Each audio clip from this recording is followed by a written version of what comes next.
فَإِذَا رَكِبُوا فِي الْفُلْكِ دَعَوُا اللَّهَ مُخْلِصِينَ لَهُ الدِّينَ فَلَمَّا نَجَّاهُمْ إِلَى الْبَرِّ إِذَا هُمْ يُشْرِكُونَ لِيَكْفُرُوا بِمَا آتَيْنَاهُمْ وَلِيَتَمَتَّعُوا فَسَوْفَ يَعْلَمُونَ۔ پھر جب لوگ کشتی میں سوار ہوتے ہیں تو اللہ کو پکارتے ہیں اس حال میں کہ اسی کے لیے دین کو خالص کرتے ہیں۔ پھر جب وہ انہیں خشکی کی طرف بچا کر لاتا ہے تو اس وقت شرک کرنے لگتے ہیں تاکہ ہماری دی ہوئی نعمت کی ناشکری کریں اور تاکہ وہ فائدہ اٹھا لیں تو عن قریب جان لیں گے۔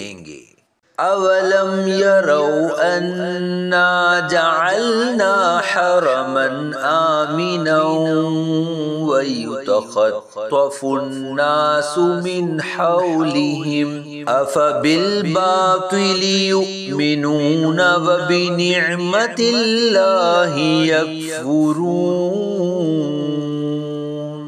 اور کیا انہوں نے یہ نہ دیکھا کہ ہم نے حرمت والی زمین امن و امان والی بنائی اور ان کے آس پاس والے لوگ اچک لیے جاتے ہیں، تو کیا وہ باطل پر یقین کرتے ہیں اور اللہ کی نعمت کی ناشکری کرتے ہیں؟